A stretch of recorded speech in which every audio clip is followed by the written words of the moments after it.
The Lotus Sutra, Chapter 17, Distinctions and Benefits. At that time, when the Great Assembly heard the Buddha describe how his lifespan lasted such a very long number of kalpas, immeasurable boundless asamkhayas of living beings gained a great many rich benefits. At that time, the world-honored one said to the Bodhisattva and Mahasattva Maitreya, Ajita, when I describe how the lifespan of the thus come one lasts for such an exceedingly long time, living beings numerous as the sands of 680,000 million Nayutas of Ganges attain the truth of birthlessness. And Bodhisattvas and Mahasattvas, 1,000 times more in number, gained the Dharani teaching that allows them to retain all that they hear. And Bodhisattvas and Mahasattvas, numerous as the dust particles of an entire world, gained the eloquence that allows them to speak pleasingly and without hindrance. And Bodhisattvas and Mahasattvas, numerous as the dust particles of an entire world, gained Dharanis that allow them to retain hundreds, thousands, 10,000s, millions, immeasurable repetitions of the teachings. And Bodhisattvas and Mahasattvas, numerous as the dust particles of 1,000,000,000-fold world, were able to turn the unregressing wheel of the law. And Bodhisattvas and Mahasattvas, numerous as the dust particles of 2,000 middle-sized lands, were able to turn the pure wheel of the law. And Bodhisattvas and Mahasattvas, numerous as the dust particles of 1,000 small lands, gained assurance that they would attain Anuttara Samyak Sambodhi after 8 rebirths. And Bodhisattvas and Mahasattvas, numerous as the dust particles of 4 four-continent worlds, gained assurance that they would attain Anuttara Samyak Sambodhi after 4 rebirths. And Bodhisattvas and Mahasattvas, numerous as the dust particles of 3 four-continent worlds, gained assurance that they would attain Anuttara Samyak Sambodhi after 3 births.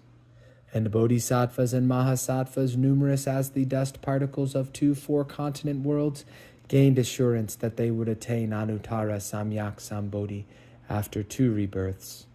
And Bodhisattvas and Mahasattvas, numerous as the dust particles of 1 four-continent world, gained assurance that they would attain Anuttara Samyak Sambodhi after 1 rebirth. And living beings numerous as the dust particles of 8 worlds were all moved to set their minds upon Anuttara Samyak Sambodhi.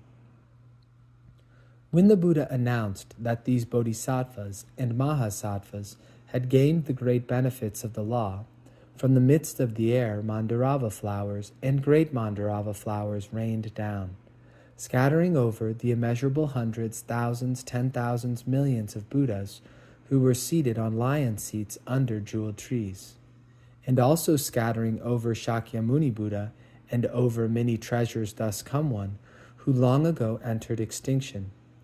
both of whom were seated on lion seats in the Tower of 7 Treasures. They also scattered over all the great bodhisattvas and the 4 kinds of believers. In addition, finely powdered sandalwood and aloes rained down, and in the midst of the air heavenly drums sounded of their own accord. Wonderful notes, deep and far-reaching, and 1,000 varieties of heavenly robes rained down, draped with various necklaces, pearl necklaces, mani jewel necklaces, necklaces of wish-granting jewels, spreading everywhere in the 9 directions. In jewel-encrusted censers, priceless incenses burned, their fragrance of its own accord permeating everywhere as an offering to the Great Assembly. Above each one of the Buddhas there appeared bodhisattvas holding banners and canopies, in rows reaching up to the Brahma heaven. These bodhisattvas employed their wonderful voices in singing immeasurable hymns of praise to the Buddhas. At that time the Bodhisattva Maitreya rose from his seat, bared his right shoulder, and pressing his palms together and facing the Buddha, spoke in verse form, saying, "The Buddha preaches a rarely encountered law, one never heard from past times. The world-honored one possesses great powers, and his lifespan cannot be measured. The countless sons of the Buddha, hearing the world-honored one make distinctions and describe the benefits of the law they will gain, find their whole bodies filled with joy. Some abide in the stage of no regression. Some have acquired dharanis. Some can speak pleasingly and without hindrance, or retain 10,000 a million repetitions of the teachings. Some bodhisattvas, numerous as the dust particles of 1,000 major worlds, are all able to turn the unregressing wheel of the law. Some bodhisattvas, numerous as the dust particles of 1,000 intermediate worlds, are all able to turn the pure wheel of the law. And some bodhisattvas, numerous as the dust particles of 1,000 minor worlds, are assured that after 8 more rebirths, they will be able to complete the Buddha way. Some bodhisattvas, numerous as the dust particles of 4, 3, 2 times the 4 continents, after a corresponding number of rebirths will become Buddhas. Some bodhisattvas, numerous as the dust particles of 1 set of the 4 continents, after 1 more rebirth will attain comprehensive wisdom. Thus, when living beings hear of the great length of the Buddha's life, they gain pure fruits and rewards that are immeasurable and free of outflows. Again, living beings numerous as the dust particles of 8 worlds, hearing the Buddha describe his lifespan, all set their minds on the unsurpassed way. The world-honored one preaches a law that is immeasurable and cannot be fathomed, and those who benefit from it are many, as boundless as the open air. Heavenly Mandarava flowers and great Mandarava flowers rain down. Chakras and Brahmas, like Ganges sands, arrive from countless Buddha lands. Sandalwood and aloes and a jumble of fine powder rain down. Like birds flying down from the sky, they scatter as an offering to the Buddhas. In the midst of the air, heavenly drums of their own accord emit wonderful sounds. Heavenly robes by the 1,000, 10,000 million come whirling and fluttering down. Wonderful jewel-encrusted censers burn priceless incense, which of its own accord permeates everywhere. An offering to the world-honored one, the multitude of great bodhisattvas hold banners and canopies adorned with the 7 treasures. 10,000 a million in kind, lofty, wonderful, in rows reaching up to the Brahma heaven. Before each one of the Buddhas hang jeweled streamers and superlative banners, while in thousands, 10,000s of verses, the praises of the thus come one are sung. All these many things have never been known in the past. Hearing that the Buddha's life is immeasurable, all beings are filled with joy. The Buddha's name is heard in the 10 directions, widely benefiting living beings, and all are endowed with good roots, to help them set their minds on the unsurpassed way. The Buddha's name is heard in 10 directions, widely benefiting living beings, and all are endowed with good roots to help them set their minds on the unsurpassed way. At that time, the Buddha said to the Bodhisattva and Mahasattva Maitreya, Ajita, if there are living beings who, on hearing that the lifespan of the Buddha is of such long duration, are able to believe and understand it even for a moment, the benefits they gain thereby will be without limit or measure. Suppose there are good men or good women who, for the sake of Anuttara Samyak Sambodhi, over a period of 800,000 million nayutas of kalpas, practice the 5 paramitas. The paramitas of dana, almsgiving, shila, keeping of the precepts, kshanti, forbearance, virya, assiduousness, and jhana, meditation, the paramita of prajna being omitted. The benefits they obtain will not measure up to even 100th part, 1,000th part, 100,000, 10,000 millionth part of the benefits mentioned previously. Indeed, it is beyond the power of calculation, simile, or parable to convey the comparison. For good men who have gained such benefits as those, to fall back without reaching the goal of Anuttara Samyak Sambodhi is utterly unimaginable. At that time the world-honored one, wishing to state his meaning once more, spoke in verse form, saying, if someone seeking the Buddha wisdom for a period of 800,000 million nayutas of kalpas should practice the 5 paramitas, during all those kalpas, distributing alms to the Buddhas and to the Pratyeka Buddhas and disciples and the multitude of bodhisattvas, rare delicacies of food and drink, fine garments and articles of bedding, or building religious retreats of sandalwood, adorned with gardens and groves, if he should distribute alms of many varieties, all refined and wonderful, and do this for the entire number of kalpas to express his devotion to the Buddha way, and if moreover he should keep the precepts in purity and without omission or outflow, seeking the unsurpassed way, praised by the Buddhas, and if he should practice forbearance, remaining in a posture of submission and gentleness, even when various evils are visited on him, not allowing his mind to be roused or swayed, when others, convinced they have gained the law, harbor thoughts of overbearing arrogance, and he is treated with contempt and vexed by them, if he can still endure it with patience, and if he is diligent and assiduous, ever firm in intent and thought, for immeasurable millions of kalpas, single-minded, never lax or neglectful, for countless kalpas, dwelling in a deserted and quiet place, and if he practices sitting and walking exercises, banishing drowsiness, constantly regulating his mind, and as a result of such actions is able to produce states of meditation, for 80,010,000 kalpas, remaining calm, his mind never deranged, and if he holds to the blessing of this single-mindedness, and with it seeks the unsurpassed way, saying, I will gain comprehensive wisdom and exhaust all the states of meditation.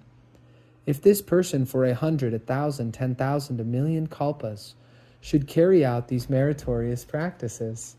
as I have described above, still those good men and women who hear me describe my lifespan and believe it for even a moment, win blessings that surpass those of such a person. If a person is completely free of all doubts and regret, if in the depths of his mind he believes for one instant, his blessings will be such as this. These bodhisattvas who have practiced the way for immeasurable kalpas, when they hear me describe my lifespan, are able to believe and accept what I say. These persons will gratefully accept this sutra, saying, our wish is that in future ages we may use our long lives to save living beings. Just as today the world-honored one, king of the Shakyas, roars like a lion in the place of practice, preaching the law without fear, so may we too in ages to come, honored and revered by all, when we sit in the place of practice, describe our lifespan in the same manner. If there are those profound in mind, pure, honest, and upright, who, hearing much, can retain it all, who follow principle in understanding the Buddha's words, then persons such as this will have no doubts about my lifespan. Furthermore, Ajita, if there is someone who, hearing the long duration of the Buddha's lifespan, can understand the import of such words, the benefits that such a person acquires will be without limit or measure, able to awaken in him the unsurpassed wisdom of the thus come one.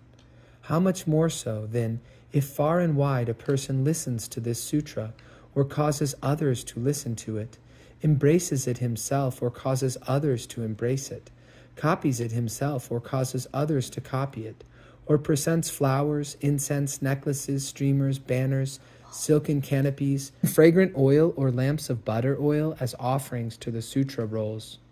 The benefit of such a person will be immeasurable, boundless, able to inspire in him the wisdom that embraces all species.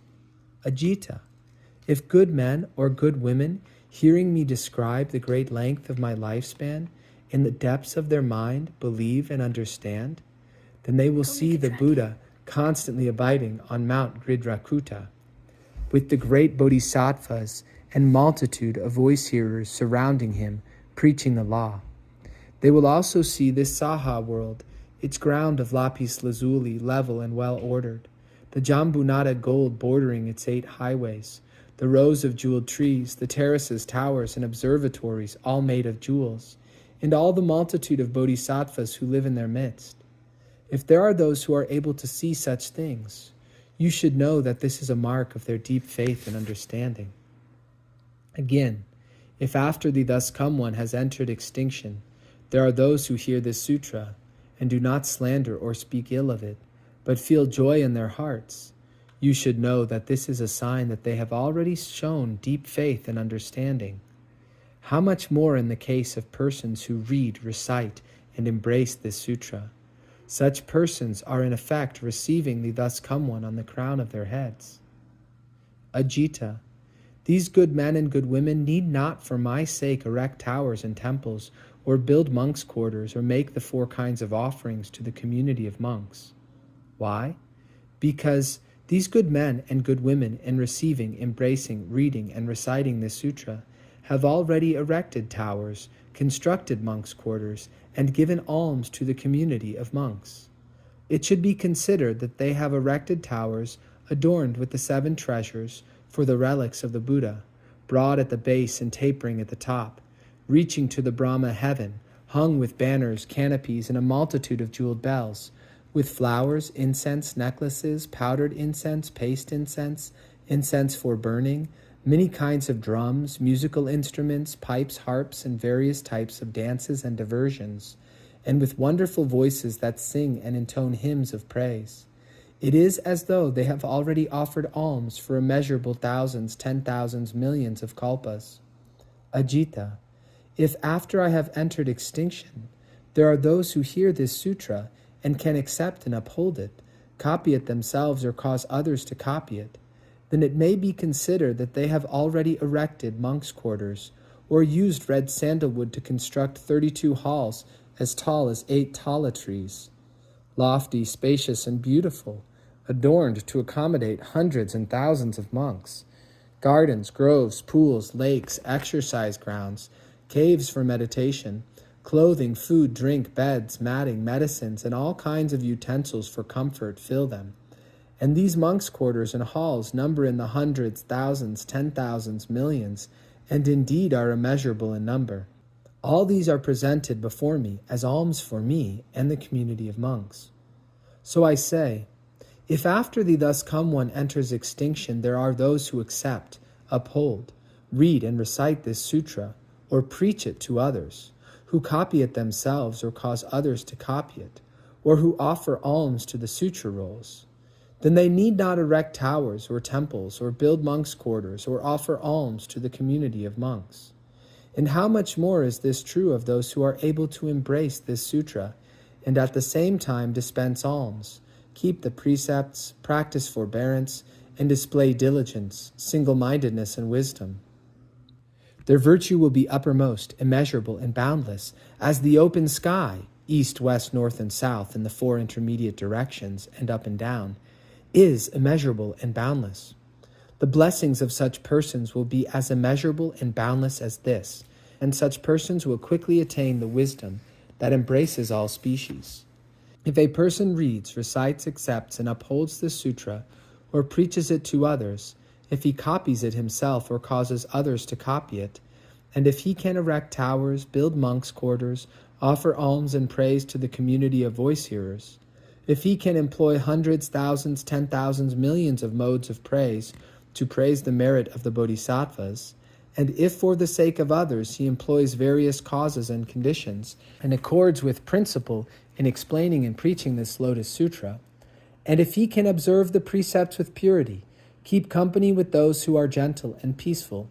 be forbearing and without anger, firm in intent and thought, constantly prizing the practice of sitting in meditation, attaining various states of profound meditation, diligent and courageous, mastering all the good doctrines, keen in faculties and wisdom, good at answering difficult questions. Ajita,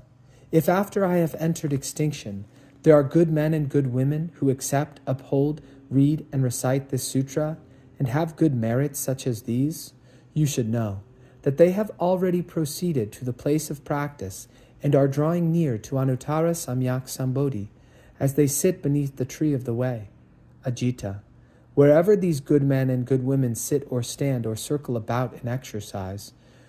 there one should erect a tower, and all heavenly and human beings should offer alms to it as they would to the tower of the Buddha. At that time, the world-honored one, wishing to state his meaning once more, spoke in verse form, saying, "If after I have entered extinction, a person can honor and uphold this sutra, his blessings will be immeasurable, as I have described above. It is as though he had supplied all manner of alms, erecting a tower for the Buddha's relics, adorned with the 7 treasures, and with a central pole very tall and wide, that tapers gradually as it reaches the Brahma heaven. Jeweled bells by the 1,000, 10,000, million move in the wind, emitting a wonderful sound, and for immeasurable kalpas he offers alms to this tower. Flowers, incense, various kinds of necklaces, heavenly robes, and assorted musical instruments, and burns fragrant oil and lamps of butter oil that constantly light up the area. In the evil age of the latter day of the law, if there is someone who can uphold this sutra, it will be as though he supplied all the alms described above. If someone can uphold this sutra, it will be as though in the presence of the Buddha he should use oxhead sandalwood to build monks' quarters as an offering, or 32 halls as high as 8 tala trees, or supply all kinds of superior food and wonderful clothes and bedding, residences for assemblies of hundreds, thousands, gardens, groves, pools, and lakes, exercise grounds and caves for meditation, all with various kinds of fine adornments. If someone with a believing and understanding mind accepts, upholds, reads, recites, and copies this sutra, or causes others to copy it, or offers alms to the sutra rolls, scattering flowers, incense, and powdered incense, or constantly burning fragrant oil extracted from sumana, champaka, or atimuktaka flowers, if he offers alms such as these, he will gain immeasurable merits, boundless as the open air, and his blessings will also be like this. How much more so if one upholds this sutra, at the same time dispenses alms, keeps the precepts, is forbearing, delights in meditation, and never gives way to anger or evil speaking. If one displays reverence towards memorial towers, humbles himself before monks, gives a wide berth to an arrogant mind, constantly ponders upon wisdom, and is never angry when asked difficult questions, but responds compliantly with an explanation, if one can carry out such practices, his merits will be beyond measure. If you see a teacher of the law who has cultivated virtues such as these, you should scatter heavenly flowers over him, clothe his body in heavenly robes, bow your head before his feet in salutation, and in your mind imagine you see the Buddha. You should also think to yourself, before long he will proceed to the place of practice and attain the state of no outflows and no action, bringing wide benefit to heavenly and human beings. In the place where such a person resides, where he walks, sits, or lies down, or recites even one verse of Scripture, there you should erect a tower, adorned in a fitting and wonderful manner, and offer alms of various kinds to it. When a son of the Buddha dwells in such places, the Buddha will accept and utilize them, and constantly in their midst will walk, sit, or lie down.